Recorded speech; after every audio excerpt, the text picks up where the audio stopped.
Hello friends, সবাইকে welcome জানাই নতুন একটি ভিডিওতে। এই মুহূর্তে যে আপডেটটির দিকে আমরা নজর রাখবো সেটি হচ্ছে প্রাথমিক নিয়োগ মামলায় প্রাথমিক শিক্ষা পর্ষদকে যেন পিছু ছাড়ছে না। 2016 সালের নিয়োগ নিয়ে নানা বিড়ম্বনায় পড়তে হয়েছে প্রাথমিক শিক্ষা পর্ষদকে।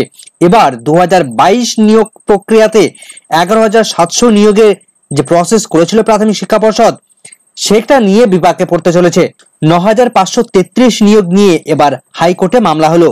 সেই মামলায় মাননীয় বিচারপতি অমৃতা সিনহা তিনি কি কি নির্দেশ দিয়েছেন, কি কি আপডেট ইতিমধ্যে উঠে এলো, সম্পূর্ণটা আমরা জেনে নেব এই ভিডিওর মধ্যে। কোনো রকম স্কিপ না করে শেষ পর্যন্ত দেখার অনুরোধ রইল। তো চলুন বিস্তারিতটা আমরা জেনে নিই। তো প্রাথমিক শিক্ষা পর্ষদ 2022 সালে যে রিক্রুটমেন্ট প্রসেস শুরু করেছিল, 11,700 প্যানেল, সেই প্যানেল থেকে 9,533 জনের প্যানেল প্রিপেয়ার করেছে।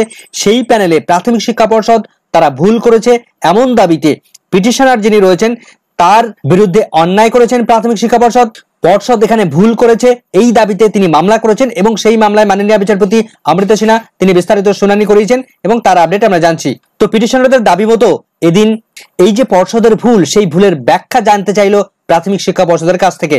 তো 2022 প্রক্রিয়া নিয়ে মামলা করা এই মামলাকারী আজম মোহাম্মদ মোল্লা নামে একজন ক্যান্ডিডেট, তিনি সাউথ চব্বিশ পরগনা জেলা থেকে অ্যাপিয়ার করছিলেন। তিনি ওই জেলার চাকরি প্রার্থী ছিলেন। তো তার এই মামলা করার মূল দাবি হলো যে এই ক্যান্ডিডেট মাধ্যমিক এবং উচ্চ মাধ্যমিকে তিনি যে টোটাল পার্সেন্টেজ পেয়েছেন সেই পার্সেন্টেজের থেকে অনেকটাই কম মার্কস তাকে দেওয়া হয়েছে। প্রাথমিক শিক্ষা পর্ষদ তার অরিজিনাল যে টোটাল যে পার্সেন্টেজ গিয়ে দাঁড়াচ্ছে সেই পার্সেন্টেজের থেকে তাকে ক্যালকুলেশন করে যে মার্কস দাঁড়ায় সেই মার্কস তাকে প্রদান করা হয়নি। তার ফলে তিনি কাউন্সিলিং প্রক্রিয়া থেকে ছিটকে গেছেন। আমরা জানি টোটাল নিয়োগ প্রসেসটা 50 নম্বরের হয়, তার মধ্যে মাধ্যমিকে থাকে 5 নাম্বার। তো টোটাল 100% পেলে সে টোটাল 5 নাম্বার পেয়ে যাবে এবং উচ্চ মাধ্যমিকে 100% পেলে সে টোটাল 10 নাম্বার পেয়ে যাবে। কিন্তু সেই যে ক্যালকুলেশন, সেখানে পূর্বের একাডেমিক ইয়ারগুলোতে যে এডিশনাল মার্কস অ্যাড করা হতো সেই মার্কসগুলোকে তারা বাদ দিয়ে বাকি যে সমস্ত মার্কস থাকে তার উপর তারা ক্যালকুলেশন করে। কিন্তু এই মার্কস ক্যালকুলেশন করতে গিয়ে প্রাথমিক শিক্ষা পর্ষদ তারা ঠিকঠাক ভাবে ক্যালকুলেশন করতে পারেনি বা ভুল ক্যালকুলেশন করেছে। তার ফলে এই মামলার পিটিশনার তাকে মাধ্যমিক এবং উচ্চ মাধ্যমিকে যে টোটাল মার্কস বা তার যে পার্সেন্টেজ তাকে দেওয়া হয়েছে সেটা অনেকটা কমিয়ে দেওয়া হয়েছে।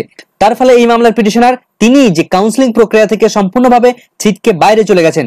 তো এই মামলার পিটিশনার তিনি মাধ্যমিকে প্রায় 450 মতো মার্কস পেয়েছেন। তো সেক্ষেত্রে তার টোটাল ক্যালকুলেশন গিয়ে দাঁড়াচ্ছে মাধ্যমিকে 2 পয়েন্ট সামথিং মার্কস তিনি পাচ্ছেন এবং সেই ক্ষেত্রে উচ্চ মাধ্যমিকের ক্ষেত্রেও তার ক্ষেত্রে মার্কস কমিয়ে দেওয়া হয়েছে। এই কারণে তিনি তার বিভিন্ন ধরনের সুযোগ প্রক্রিয়া থেকে তিনি ছিটকে যাচ্ছেন। তার থেকে কম নাম্বার থাকা ক্যান্ডিডেটরা তাদের কাউন্সিলিং এ ডাকা হচ্ছে, অথচ তার বেশি মার্কস থাকা সত্ত্বেও তিনি কাউন্সিলিং প্রক্রিয়ায় ডাক পাচ্ছেন না। তিনি এই কারণে তিনি কলকাতা হাইকোর্টের দ্বারস্থ হয়েছেন এবং মাননীয় বিচারপতি অমৃতা সিনহার এজলাসে এই মামলার বিস্তারিত শুনানি হয়েছে।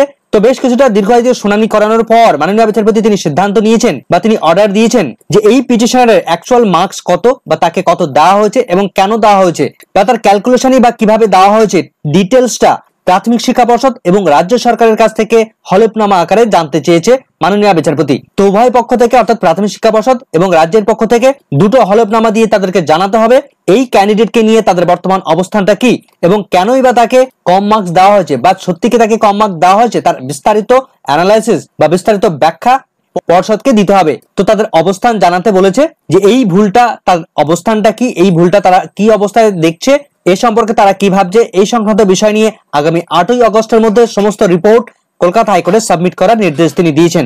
তো পরবর্তী শুনানি ডেট 8ই আগস্ট নির্ধারণ করে দিয়েছেন মাননীয় বিচারপতি। তো সেদিনই ফাইনাল সিদ্ধান্ত হয়ে যাবে যে এই মামলার পিটিশনার তিনি এই চাকরি প্রক্রিয়ায় সুযোগ পাবেন কি পাবেন না, সেদিনই মাননীয় বিচারপতি তিনি ফিক্স করে দেবেন, ফাইনাল অর্ডার দিয়ে দেবেন। তো এই সংক্রান্ত বা এই ধরনের বিস্তারিত আপডেট পেতে অবশ্যই চ্যানেলটিকে সাবস্ক্রাইব করে রাখতে ভুলবেন না এবং এই ধরনের ভিডিওগুলো সম্পূর্ণ বন্ধুদেরকে শেয়ার করে দিন, সবাইকে জানার সুযোগ করে দিন। আপাতত সম্পূর্ণ ভিডিওটি দেখার জন্য সকলকে ধন্যবাদ।